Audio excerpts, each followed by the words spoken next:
Welcome back, everybody, to the Blueprint on How to Turn Goals into Achievement podcast. I am your host, Andres Ruiz, and today we have a guest that I really love the work that he's doing, and because he does some similar work, kind of like what I do, just public speaking. But this man has just done so many things that I really admire and look up to. So his name is Frank Kitchen. He's a keynote speaker and author, which I've actually gotten both of his books, really good stuff. And he's just always sharing a lot of great tips online. I've learned a lot from him just watching his content. And he also has some great stuff in regards to content that actually I myself purchased some of his content as well. So welcome to the show, Frank. How are you feeling today? I'm doing great, Andres. Thanks for having me on. It's great to get the invite. Yeah, thank you, man. So kind of like just to get things started, I always like to have the guests kind of like brag on themselves a little bit. So I just want to ask you, like, just to get things started, Frank, what would you say is your greatest skill in regards to personal, professional life? Greatest skill from what people tell me, this is from like friends of my networks, is we joke around, everything I talk about, is related to the kitchen, but people tell me I help them flip their mindset. So quite simply, it's a point of discovering their passion and then believing that they can go for it or live it. So that's the big piece. Everybody always tends to call me or stop by to get that little pep talk. I love that. Yeah, man, that's definitely a huge skill set. And that's why I see how, you're doing a lot of speaking to a lot of great leaders, and then also kind of like coaching them whenever they're calling you up and asking you for help. So I think that that's definitely extremely important when it comes to the whole mindset piece. Mm-hmm. So just tell us a little bit about Frank, before you got started doing speaking, coaching, doing all this good stuff, being an author, tell us a little bit about what you were doing before this. Before this, I could say I was living the good life in the sense of I was working at a college, as a community college in Cleveland, Ohio. It's called Lakeland Community College. I was the assistant director for diversity and student activities. So I was working with clubs and organizations, working with student leaders, and it was my alma mater. So I was just there, loving it. I said I was going to be there until I retired. And I had one of my students came in one day and he goes, "Hey, Frank, you challenged us to live our dream. What are you doing to live yours?" And it was amazing. They actually flipped the script on me and used my words against me. Wow. And they understood that I love helping people. I love traveling. And they saw potential of me, using my training skills, my public speaking skills to actually become a professional speaker. So that's where this all started up. Was I just had some students who really believed in me enough to where they said, "Hey, you know what? We love what you're doing here, but we think you should, share that knowledge, that content, that information with more people." Wow. That's a beautiful thing to have other people that you pretty much kind of like taught them to believe in themselves. You gave them this mindset, and on top of it, they then became somewhat of your mentors as well. So exactly. I mean, it rubbed off in a sense of, that's the whole piece. We're talking about leadership and believing in oneself. It's one thing to teach others to believe in themselves and to discover, what their strengths are, what their abilities are. But part of that training is giving them the ability or skill to see that in others also. So for them to well, hey, you're being our mentor, but at some point I went from being the mentor to the mentee, and they're going, well, hey, you've got to practice what you're preaching. I love that. Tell us a little bit about how important it is to be open to be a mentee. The big piece is when you have this mentorship or this coaching relationship. So, mentor, coach, advisor, everything I talk about is kitchen related. So I like to call these people taste testers, because when you have a taste tester, think about it. They understand what you want. They understand the results you want to produce. And the thing is, you'll go to them, they'll let you know it's too sweet, it's too salty, it's here. And they're not criticizing you or judging you. They understand where you want to go. So when you have a mentor in your life, you're recognizing, hey, I'm willing to listen to these people. I'm willing to take in the feedback because they want the best for me. But the other part of the relationship is not about the mentee growing. The mentor or the coach grows also. There's many times when I'm working with people and I'll teach them something and I recognize I'm not applying that myself. Or if I'm coaching somebody and they've got an expertise that I don't have, they will teach me. So I've got groups where it's they may work in camera video work. They're good at copywriting. They're good at website design. They'll share with me because they understand, well, hey, I've got an area of expertise that Frank doesn't. And as a way of having a reciprocal, relationship here where it's give and take on both sides. Well, hey, you're good about helping me fix my mindset and leadership and hitting my goals. I'm great at this. Let's go ahead and quote either barter, share, or exchange information so we can both grow together. So when we're mentoring somebody, it's growth for both sides. Yeah, I love that. And you're absolutely right. When you're able to bring something to the table, but then these people, they cherish your coaching and your mindset and the way you've taught them, that they in return are saying, hey, how can I help you? And that's a beautiful thing to have. That's a beautiful relationship to have with people. It is. I mean, think about it. If we've got like a neighbor or friend or a family member, like if I come to your house right now and you're like, hey, Frank, come over for dinner. And I'm like, what are you making? You tell me what you're making for dinner. I'm like, well, what can I add to it? What can I do to, can I bring a dessert? Can I bring some drinks? Hey, can I just clean up for you? Because the case is when somebody gives something of value to you, you want to return that value. And that's how, it truly is. My belief is around the world, no matter what it is, people talk about the negativity and what's going on. No, once you show or express that you value somebody, it's not a case where you feel like they owe you or you owe them. It's just a case of, all right, they treated me as being valuable. I want to return that feeling to them. Wow. Yeah, that's a lot of wisdom that you just provided right there. And I really want people to just rewind that right there, of just the whole, how can I provide for these people? How can I help these people? Because in regards to like just giving to people, some way, somehow, the universe, God, whatever you believe in, it somehow comes back to you. Tell us a little bit about that. Talk to us on that a little bit, Frank. Yeah, I mean, I think for all of us as leaders, as people, as individuals, many times we're going for a goal, we're going for a dream, we're trying to turn a passion into a reality. We're only focused on ourselves. And we focus on ourselves, we don't achieve the best that we can. We don't get the best result. But when we recognize that we can have a positive impact on others with our dream, our passion, our purpose, our expertise, it actually drives us more. So for me, when I first started out as a speaker, I was like focused so much on me, and I didn't achieve the success that I wanted. But then when my wife's like, hey, we're pregnant, and we had our son coming, and she goes, we're pregnant again, we have our daughter coming. And I recognized, oh man, I really got to make this business into something because they're relying on me. That drove me. Or like after my first year full-time speaking, I'm like, okay, this is great for me, but what can I do to inspire others? And we did a thing here. We do it every year. So I'm in Phoenix, Arizona. I know you're in Tucson, but anybody in Arizona or comes to Arizona, we started doing this thing. It's called the I Live Fresh hike. And I Live Fresh means you're not only living your dream, you're helping others live their dream too. And we've done it for 7 years in a row. And we do it on New Year's Eve. And we invite people like, hey, you know what? We want you to end the year on a high note, a literal high note. So meet us at one of these mountains. We're going to hike up to the top of the mountain, and we're going to end the year on a high note where we do something big, something positive to look forward to the new year. Don't wait for things to happen. And when you come, guess what? You're going to be around other like-minded people. You're going to actually physically see what success looks like. And then to be honest, at the end, I reach out to all my sponsors, friends, and family. They have donated prizes. And on the way back down, we give people a raffle ticket. And then my kids have a raffle at the end, and everybody gets prizes. And we give them away vacations and hotels and shoes and clothing.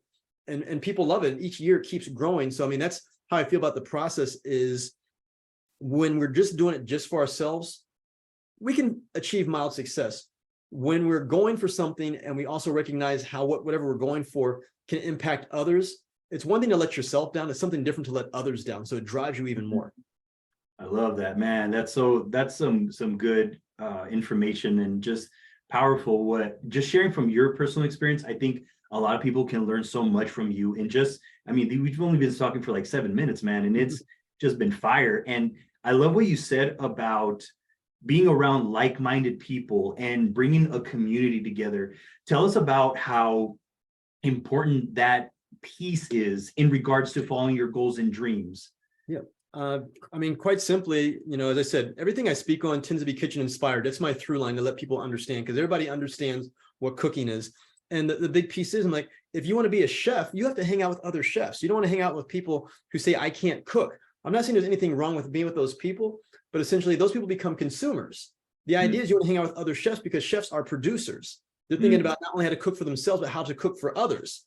Yeah. So when it comes to being around other like-minded people, when you hang out, and like we are a reflection of the people we're around. So early on, when I went after the speaking game, I was around people like, hey, you should just be happy with where you are. It is what it is. It's okay. But I was driven, and I recognized those environments, those people had a negative effect on me. So when I got fired 8 years ago on Father's Day, and I reflected like, how did I get here? I recognized I chose to be, and it's my choice, not anybody else's. I chose to be in the wrong environments around the wrong people. When I say that, people are like, well, do you just cut out those people? You don't cut those people out. They're always going to be around.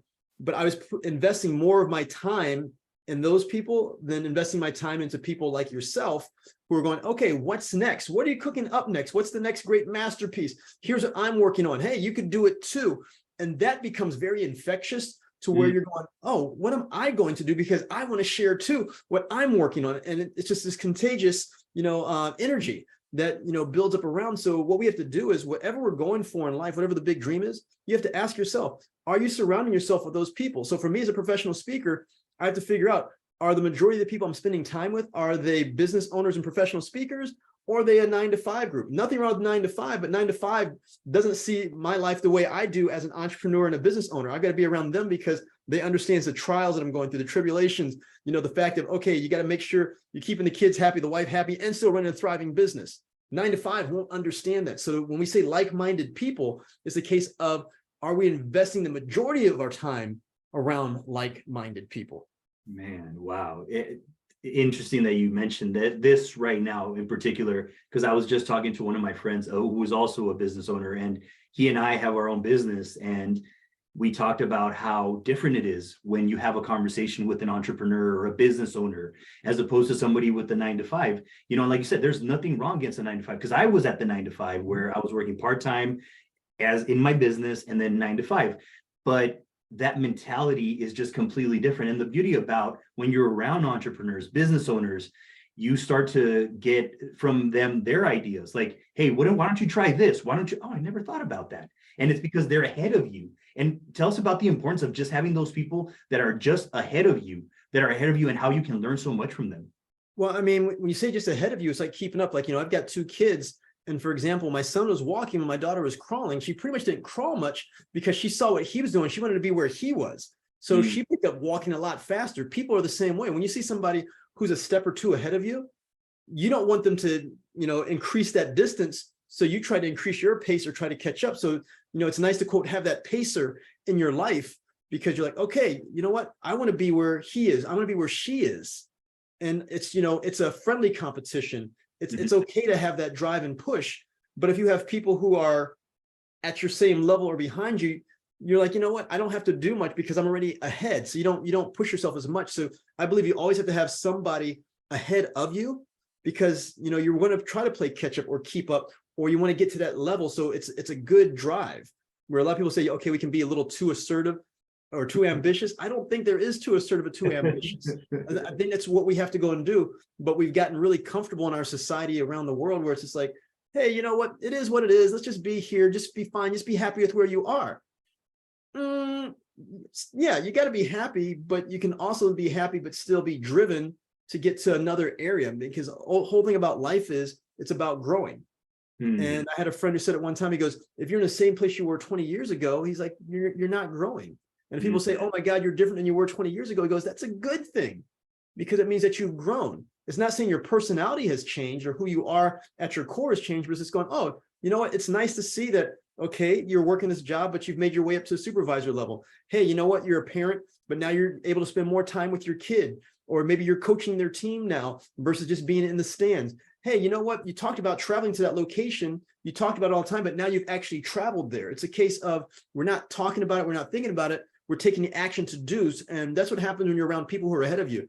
You want to take the actions to be just like them or Absolutely. better. Yes. No, for sure.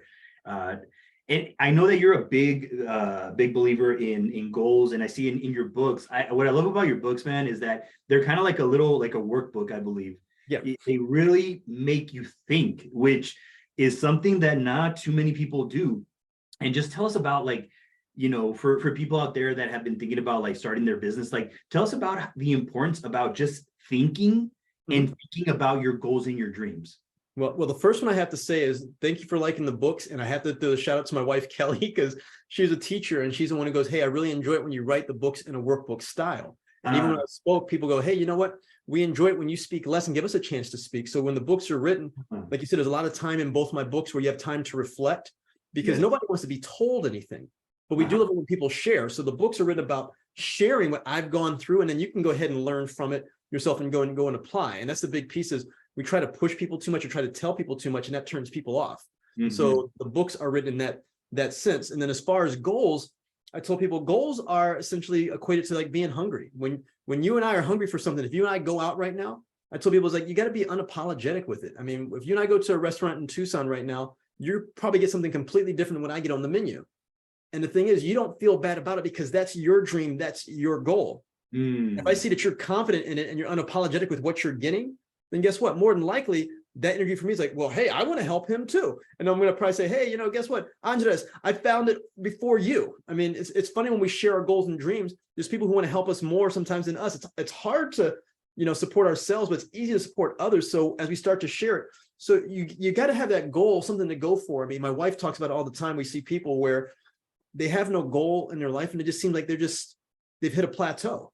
Yeah. But when people have this goal, it's almost like the goal drives them to do a little bit more. And the people who I surround myself with, we've had goals. And it's funny, once we hit that goal or achieve the goal, then there's like this little moment where they go, what's next? And they actually feel bad because they're like, oh, wait, I need to go put another goal in because I feel like I'm just kind of treading water. They go, I need to get back. So having these goals, like I said, they're a driving factor to do more. It drives you to take action. And, and it's very important to have a goal, no matter what it is, because then you can also, the big one is you can build upon that in the future. If you had a goal of, getting your driver's license, let's just start something simple, like another anything big, driver's license, and you accomplish it, then guess what? Now you have this quote Rolodex, or you have this cookbook, or you have this, scrapbook, whatever you want to call it, history book, to go back to and reflect on a past success. Because the world is designed to tell us all the things that we can't do, what we're not good at, what you're never going to go and do. And we try to compare ourselves to different people. So people can't compare themselves to me. They can't compare themselves to you, Andres. We can learn from you and me. But what they have to do is they have to go back to their history book and go, what have I done in the past that was successful? It doesn't matter how small it is. If it's something that you thought about as a goal and you achieved it, then now whatever the next goal is, no matter how big or how small it is, you're like, well, if I did that, I can do it here. Let me apply the same principles, the same recipe, the same techniques from, okay, when I learned how to drive a stick shift car to, okay, to starting a business up, to being a better parent, to going for that leadership position. We have to build upon our past successes. So that's the importance of goals, is because goals are allowing us to benchmark our successes and our opportunities to succeed. Absolutely. Yes. Yeah. Everything that you just said, man, is just, it is so important. And just like you said, having those people that are hungry, just as hungry as you are, that motivates you, that drives you, and that keeps you out of staying complacent and staying in your comfort zone. Because I know that for myself personally, being in my comfort zone, I suffered a lot. And it was just I wasn't happy. I was upset at everybody. I was always angry because I just wasn't, and really I was angry at myself, but I was trying to like blame it on the world, trying to, just being a victim, unfortunately. Yeah. And I think we've all been there. I've been there too. I told people it's like the American way has become to complain and blame. We don't take any personal responsibility. And I share with it, this is a leadership podcast. I go, anybody can point out a problem. Leaders point out solutions. And many times solutions are our goals that we go for. What we really want most of the time when we're complaining is we want a solution, but everybody's only taught us how to complain. No one's ever really taught us how to be a solution or have a solution-based mindset, of which is like, okay, what's the solution to this problem? Because everything we see is always, whether it be the news, whether it be, television, media, friends, it's just like, there's a problem. It's easy to point out what a problem is. That's easy. Anybody can do that. But there's a few special people who can figure out solutions. And that's what we all want at the end of the day, is we want a solution to the problem. We want to smile. We want to feel a sense of accomplishment. We don't want to be complacent. We want to be like, we want to go brag and share with the world, hey, guess what? I did this, no matter how big or small it is. Yeah. Yeah. And just that whole thing about just finding a problem but instead of complaining about it, giving it a solution. And I know that for you found some problems, that in the speaking industry, that you were able to give a solution to. Tell us a little bit about that, how you were able to turn these problems into, bringing a solution, but then also making a profit off of it. Yeah, well, I mean, when it comes to the speaking world, and I share with my wife, she's a business owner with me. So obviously my wife, we're going to talk all the time. But she goes, oh my God, you solved that problem. She's like, that's pretty common sense. I'm like, what? Like if it was pretty common sense, it's like, I wouldn't have a job. So when it comes to speaking, the idea is many times people know what to do. They just don't know how to take the actions to do it. So as a speaker, that's what's happening is people will come to me and they're expressing what their problem is, but they either don't have the drive, the will, the motivation to go and do it. So they need that encouragement. And, and we can call this a soft skill, but a lot of people call this an important skill. We're in a world where we try to teach hard skills to people all the time. But as your podcast is calling, if you don't believe you can do it, doesn't matter what you teach people as far as to go and do. If I don't believe I can fix your car, doesn't matter if you teach me all the pieces about doing it. So when it comes to speaking, and how I turn into something profitable is learning. For professional speakers, many times they want to sell their story, their experience. And I have to explain to everybody, it's like the first thing that you sell is the problem that you solve. Because when you go look at any marketing out there, if we're driving down the highway right now and I see a billboard and it goes, like I said, I'm just going to pick on Tucson because we're in Tucson, but it's like the fastest way to Tucson airport. What they're expressing the problem is it's the, it takes too long to get into the airport because there's that exit and all the lights to get in. So there's a shuttle that takes you right in. You don't have to worry about parking, and it goes and do. So they're selling the problem. They're not saying we've got a shuttle that takes you to the airport. No, that's, the conduit or of how they solve the problem. So for us as speakers, we have to sell the problem that we solve first. Then our story, our experiences, our knowledge, our techniques, our content is what's being used to solve that problem. So the case is, it's like going into a car dealership right now, and I walk in and go, hey, my car is broken. And they go, well, we fix tires, we fix batteries, we fix windows. I don't want to hear any of that. I just want to know, can you fix my car? And I go, we can fix your car. Oh, how are you going to do it? Oh, we're going to analyze the battery, see if that's got a problem. We're going to check the tires. So as speakers, that's a big piece as far as how to monetize this is you have to discover what's the problem that you have a passion for solving. You got to speak on things that you're either passionate about or have an expertise in. If you're not an expert in that field or have a passion for it, people are going to see that you're just a money chaser and you're not going to have a long career. So you got to figure out the problem that you solve. Then you have to figure out who has that problem. Because guess what? You don't have to work with everybody. Everybody is not your client, but everybody could know somebody who's your client. So when you're sharing out there, we're not trying to sell to everybody. We're trying to share. Hey, here's a problem I solve, and here's the people who have the problem who I'd love to work with. And then from there, it's the problem that you solve, the people will have it. But then more importantly, this is where it comes from being a speaker versus a professional speaker. Speakers will speak to anybody and everybody. Okay. If they have a can of Coke there, a slice of pizza, they'll go do it. Professional speakers, they get compensated for it. So if you're going to be a professional speaker, you need to find people who are willing to pay to have that problem solved. Because in our world now, we've got Google, we've got YouTube, we've got TikTok. We can go find a lot of answers for free. So in this free society, we have to figure out, okay, who are the people who don't have the time or the knowledge to do it and are willing to pay to have it fixed? Because think about it, when we go by a restaurant, we go by a car dealership, everybody has the ability to go fix a car, go cook food, but do they have the time, knowledge, or ability to go and do it? Those people, no matter what the business are, they are problem solvers, and they're going, hey, you have to compensate me to solve that problem.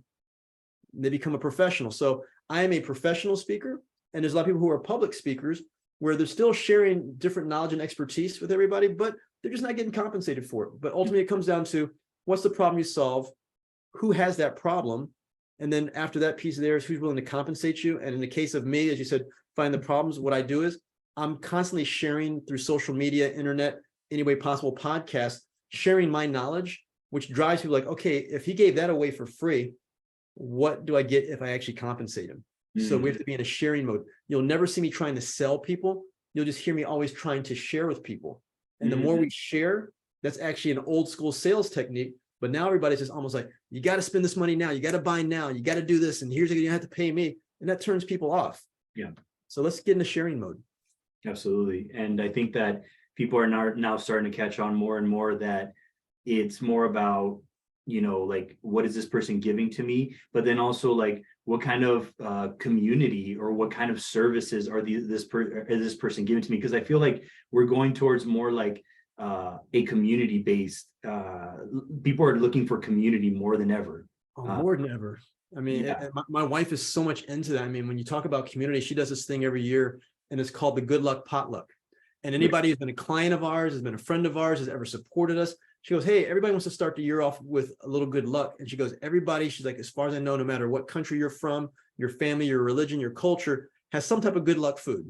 So she invites people over to our house, and everybody brings their favorite good luck dish and goes, hey, we're going to start the year off with good luck. But there's a community that's formed, and this get together can go anywhere from like 4 to 6 hours. People just keep showing up.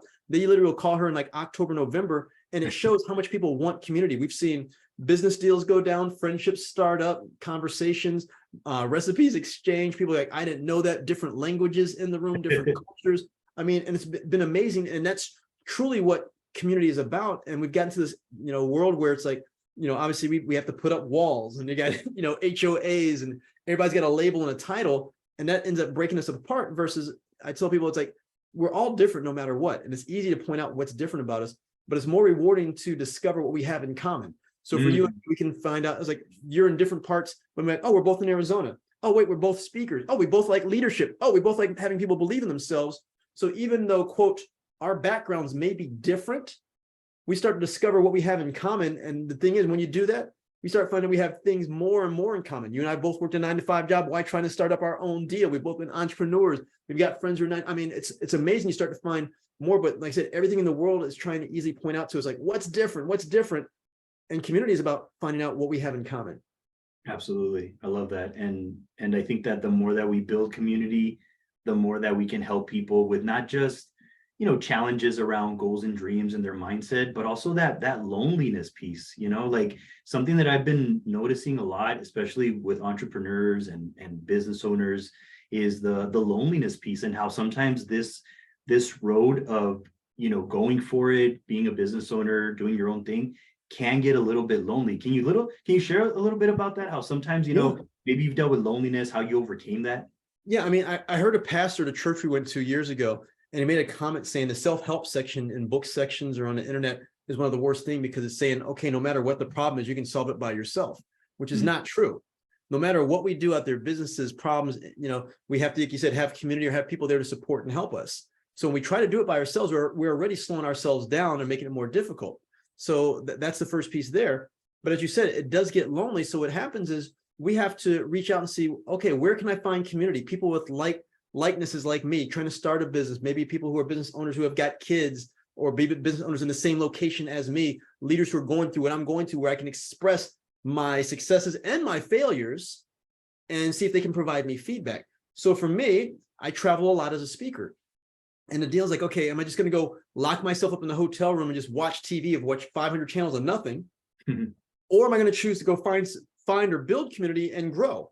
So I had a friend, his name is Marcus Engel. Maybe we get him on your show. But Marcus taught me this years ago. He's a speaker. He goes, yeah, every time I travel, he goes, I reach out to see if I can find people who are either influencers or people who are go-getters in that area. And he goes, I invite them out for dinner. He goes, it might be a pastor, a business owner, another speaker, whatever. He goes, and we'll talk and we'll discuss the problems in our life, and people will offer solutions for that problem and what our successes are. And he goes, it becomes essentially like a mastermind, but it's there. So instead of sitting in his hotel, he's chosen to create community. So I'm like, all right, I'm going to try this. And I started it probably about 7 or 8 years ago.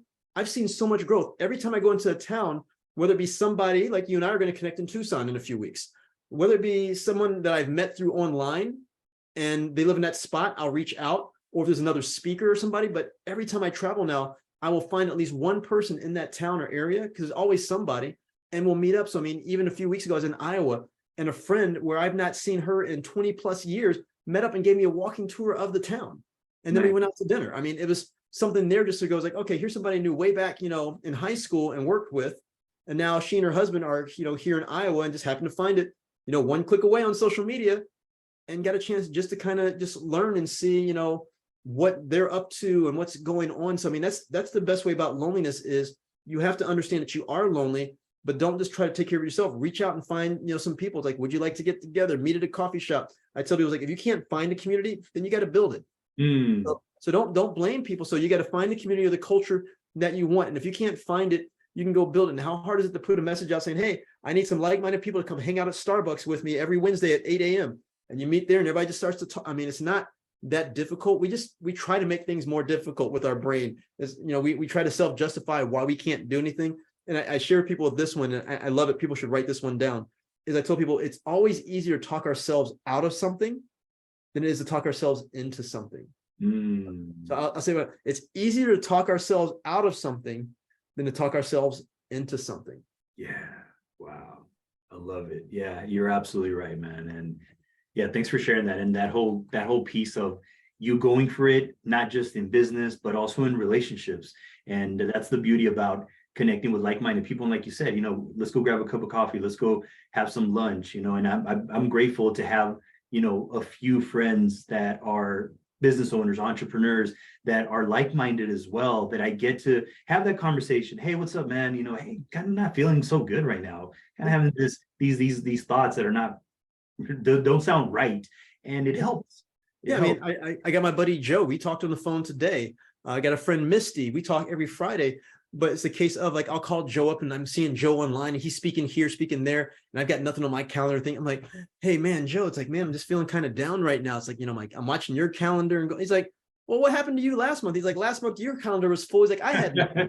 He goes, that's just part of, and then it picks you up. I'm like, those people remind you of who you really are or what the realities of life are. Like I said, that taste tester, they're going to be telling you, it's like, hey, guess what? It needs a little more spice. Hey, it's just right. Or you're just seeing it the wrong way. You're overthinking it. And that's part of our conversation today. He goes, hey, he's like, I need to talk to you because he goes, I think I have the paralysis by analysis. He's like, I'm overthinking things right now. Yeah.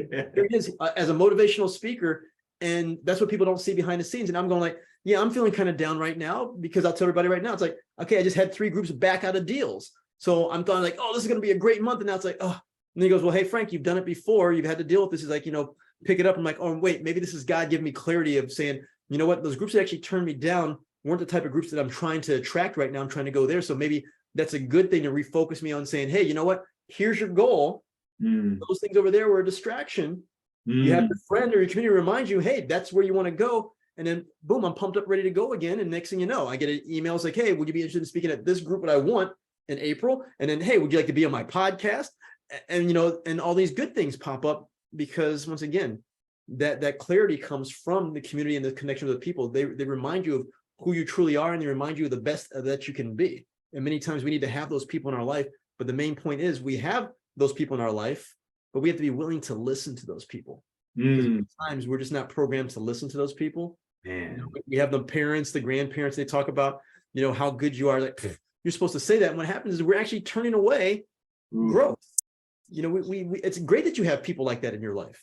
Yes, man. Yeah, we could go on forever. I know we could. And I mean, listening, and I started to think about other questions that I could ask you, but I want to. Let's do one more. Let's do one more. We'll make sure let's give the listener something good. So awesome. You got a few more questions in your head, but give me one more, and then what we can do is I can always come back for part 2. Okay, I would love that. Yeah. So just right now, you just said the listening piece. That's so important. That's such a in sport. I caught a skill set now, I think, because it's just there's not too many people that can listen. But just tell us how powerful listening is when it comes to being a business owner and having your own business.